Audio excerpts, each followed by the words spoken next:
Hello friends, welcome to my channel. आज के इस वीडियो में हम लोग यूपीजीआईसी लेक्चरर के एग्जाम में पूछे गए हिस्ट्री के प्रीवियस ईयर क्वेश्चन पेपर को आपके साथ डिस्कस करेंगे। और इसके पहले की वीडियोस में भी हमने यूपी टीजीटी, पीजीटी और एलटी ग्रेड के एग्जाम में पूछे गए हिस्ट्री के प्रीवियस ईयर क्वेश्चन पेपर्स को आपके साथ डिस्कस किया है। अगर अभी तक आपने उन वीडियोज़ को नहीं देखा है तो उन वीडियोज़ का लिंक आपको डिस्क्रिप्शन बॉक्स में मिल जाएगा, आप उसे जाके देख सकते हैं। तो बिना देरी किए चलिए आज का ये वीडियो स्टार्ट करते हैं। तो आज के इस वीडियो में हम लोग जीआईसी 2021 के एग्ज़ाम में पूछे गए हिस्ट्री के क्वेश्चंस का डिस्कशन आपके साथ करेंगे। और इसके पहले की वीडियो में हमने क्वेश्चन नंबर 25 तक को आपके साथ डिस्कस कर लिया था। आज का ये डिस्कशन हम लोग क्वेश्चन नंबर 26 से शुरू करेंगे। तो क्वेश्चन नंबर 26 है,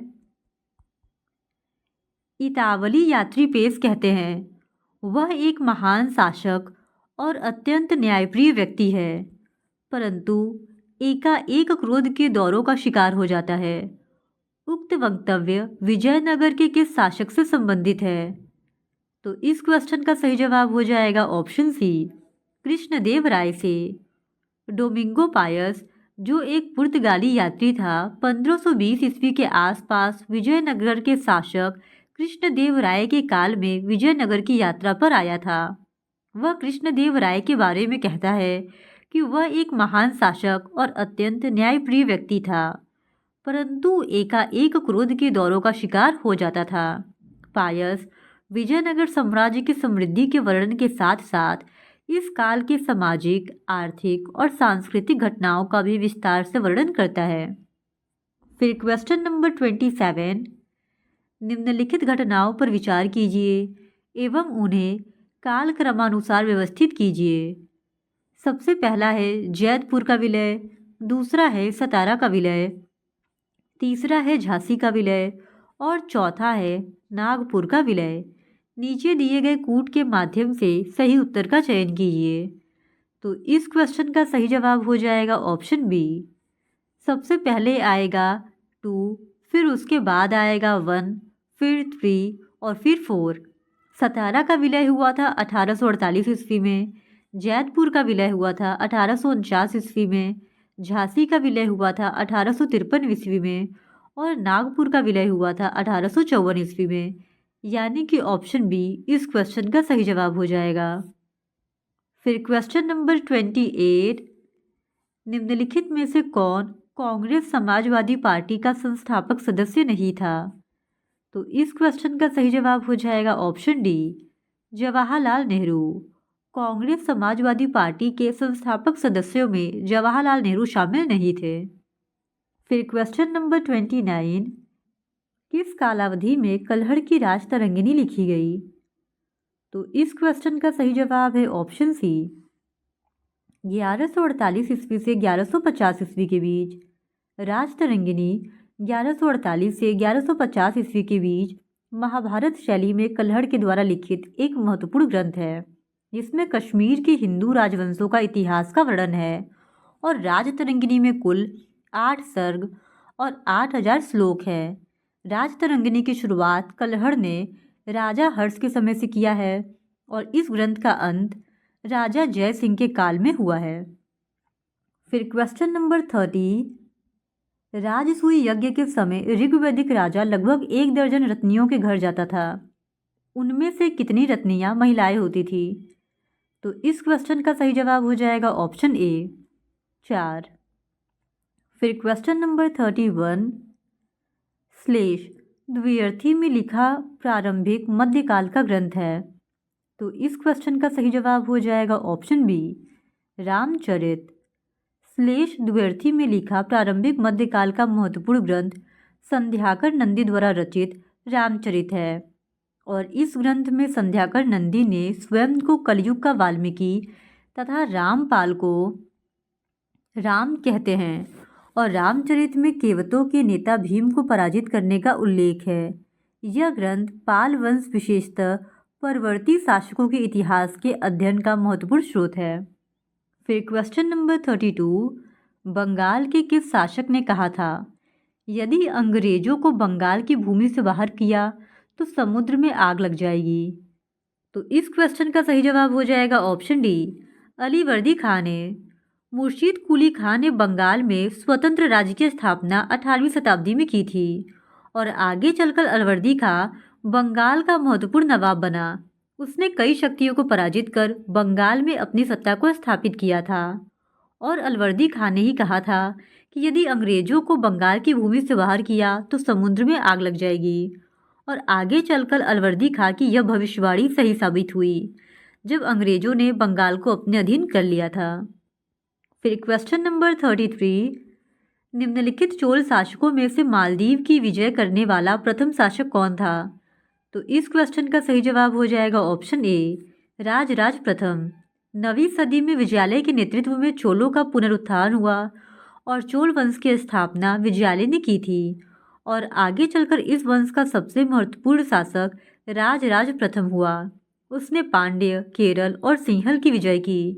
उसने श्रीलंका के उत्तरी भाग की विजय कर उस पर अधिकार कर लिया और राजराज की एक महत्वपूर्ण विजय मालदीव की थी। मालदीव की विजय राजराज प्रथम की अंतिम विजय थी।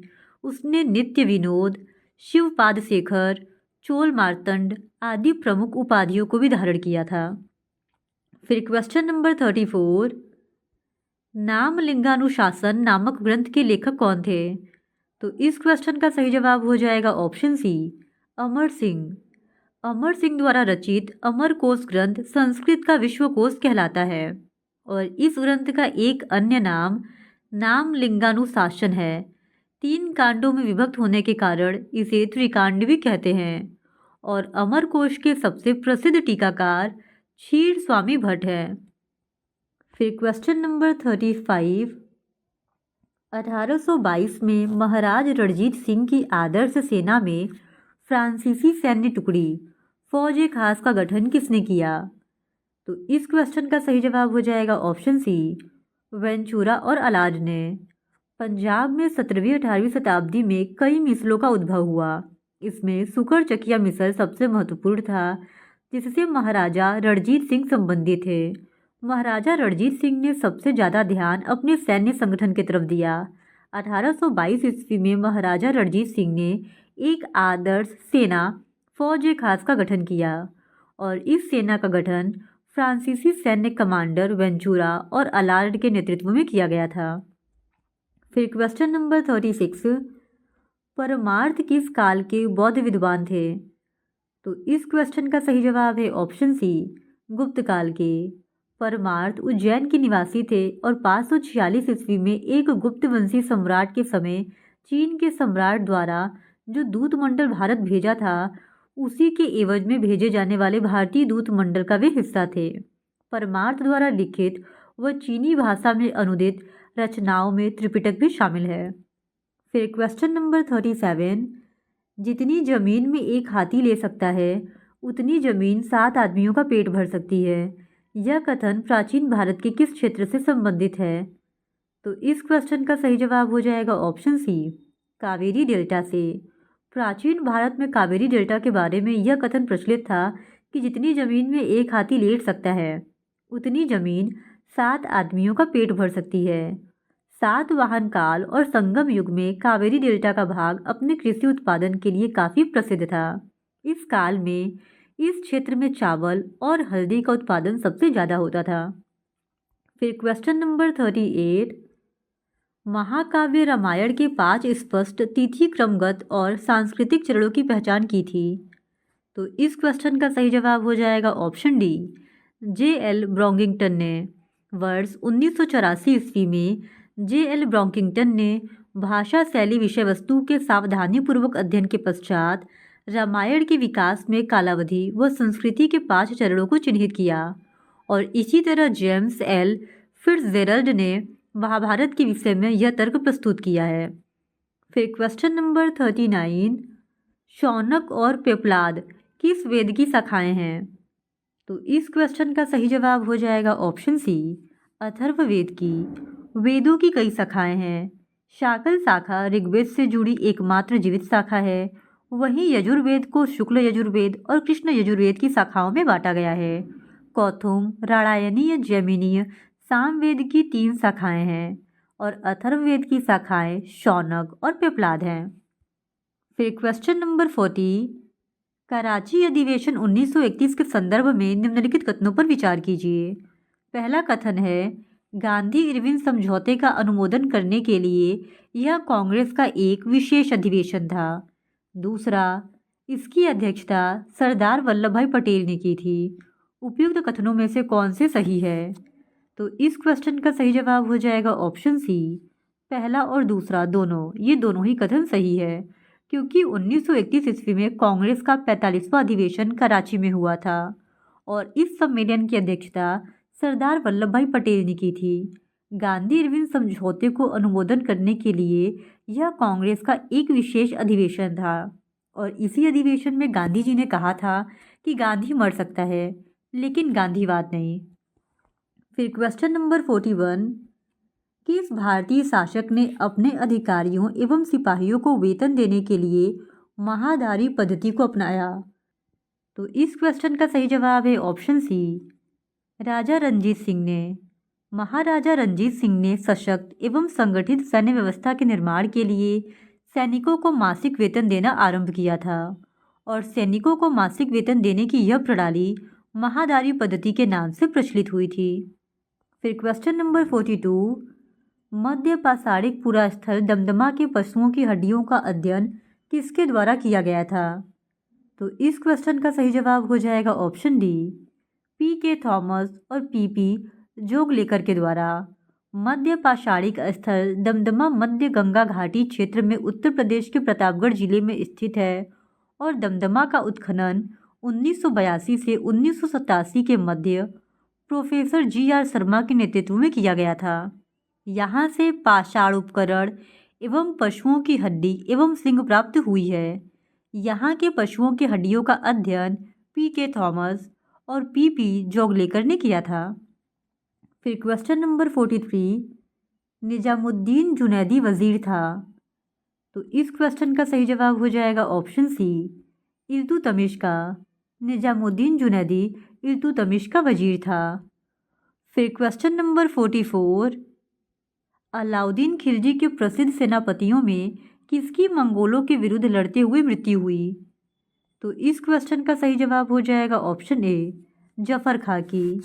अलाउद्दीन खिलजी के प्रसिद्ध सेनापति जफर खां 1299 ईस्वी में कुतलुक ख्वाजा के नेतृत्व में हुए मंगोल आक्रमण के विरुद्ध वीरतापूर्वक लड़ता हुआ मारा गया था और मंगोलों का यह आक्रमण अलाउद्दीन खिलजी के काल का सबसे खतरनाक आक्रमण था। मंगोलों का सबसे अधिक बार आक्रमण अलाउद्दीन खिलजी के काल में ही हुआ था। फिर क्वेश्चन नंबर 45, प्रसिद्ध वेद वाग्भट की रचना थी। तो इस क्वेश्चन का सही जवाब हो जाएगा ऑप्शन बी, अष्टांग संग्रह। 6वीं सदी के महान आयुर्वेदाचार्य वाग्भट की प्रसिद्ध रचनाएं अष्टांग संग्रह एवं अष्टांग हृदय है। प्राचीन स्रोतों एवं चीनी यात्रियों के विवरण से पता चलता है कि वाग्भट का जन्म सिंध में हुआ था और वे बौद्ध मतावलंबी थे। फिर क्वेश्चन नंबर 46, सूची 1 को सूची 2 से सुमेलित कीजिए और नीचे दिए गए कूट का प्रयोग कर सही उत्तर चुनिए। तो यहाँ एक तरफ सूची 1 दिया गया है और दूसरी तरफ सूची 2 दिया गया है और हम लोगों को इनको सही क्रम में सुमेलित करना है। तो इस क्वेश्चन का सही जवाब हो जाएगा ऑप्शन सी, बेगम कहा जाता है शाही परिवार से आने वाली स्त्रियों को, अगाह कहा जाता है अन्य पत्नियों को, स्त्रियां जो कुलीन परिवार में न जन्मी हों उनको, अगाचा कहा जाता है उपपत्नी को और ख्वाजासर कहा जाता है गुलाम हिजड़े को। फिर क्वेश्चन नंबर 47, चंद्रगुप्त मौर्य के प्रारंभिक जीवन का विवरण प्रस्तुत किया गया है। तो इस क्वेश्चन का सही जवाब है ऑप्शन बी, महावंश टीका में। चंद्रगुप्त मौर्य के प्रारंभिक जीवन का परिचय बौद्ध ग्रंथ महावंश टीका से प्राप्त होता है। इस ग्रंथ से पता चलता है कि चंद्रगुप्त मौर्य नामक क्षत्रिय वंश से उत्पन्न हुए थे। फिर क्वेश्चन नंबर 48, सर्वप्रथम हिंदुस्तान शब्द का उल्लेख किस राजवंश के अभिलेखों में हुआ था? तो इस क्वेश्चन का सही जवाब हो जाएगा ऑप्शन बी, ससानियों के। ईरान के ससानी राजवंश के अभिलेखों में सबसे पहले हिंदुस्तान शब्द का उल्लेख हुआ है और सासानी वंश की स्थापना ईरान में 3री शताब्दी में हुई थी। फिर क्वेश्चन नंबर 49, निम्नलिखित में से कौन सही सुमेलित नहीं है? एक तरफ वर्ष दिया गया है और दूसरी तरफ घटना। तो इस क्वेश्चन का सही जवाब हो जाएगा ऑप्शन डी, 1928 मदर टेरेसा का पहली बार भारत आगमन।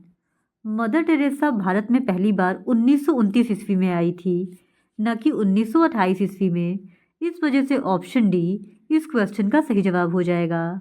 और मदर टेरेसा का जन्म 1910 ईस्वी में अल्बानिया में हुआ था और 1928 में वह अपने देश को छोड़कर आयरलैंड पहुंची थी एवं इसके पश्चात 1929 में वह भारत आ गई थी। फिर क्वेश्चन नंबर 50, त्रिपक्षीय संघर्ष के संदर्भ में निम्नलिखित युग्मों में से कौन से युग्म सही है? पहला मिहिर भोज ध्रुव धर्मपाल, दूसरा नागभट्ट टू गोविंद 3 और देवपाल, तीसरा रामचंद्र अमोघ वर्ष 1 और विग्रहपाल। नीचे दिए गए कूट का प्रयोग करके सही उत्तर का चयन कीजिए। तो इस क्वेश्चन का सही जवाब हो जाएगा ऑप्शन बी, केवल दूसरा और तीसरा जो युग्म है वो सही है, पहला युग्म गलत है। त्रिपक्षीय संघर्ष के संदर्भ में जो विकल्प सही है वो होगा, अगर राजवंश की बात करें तो इसमें शामिल थे गुर्जर प्रतिहार, राष्ट्रकूट और पाल राजवंश।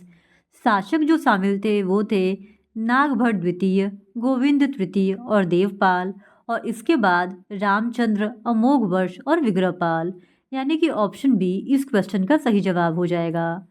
तो आज के लिए बस इतना ही। बाकी के बचे हुए क्वेश्चंस का डिस्कशन हम लोग इस वीडियो के नेक्स्ट पार्ट में आपके साथ करेंगे। और अगर आप UP, TGT, PGT, LT grade और जीआईसी के एग्ज़ाम में पूछे गए हिस्ट्री के इसी तरह और भी प्रीवियस ईयर क्वेश्चन पेपर्स को देखना चाहते हैं तो please do subscribe to my channel and like this video. Thank you very much.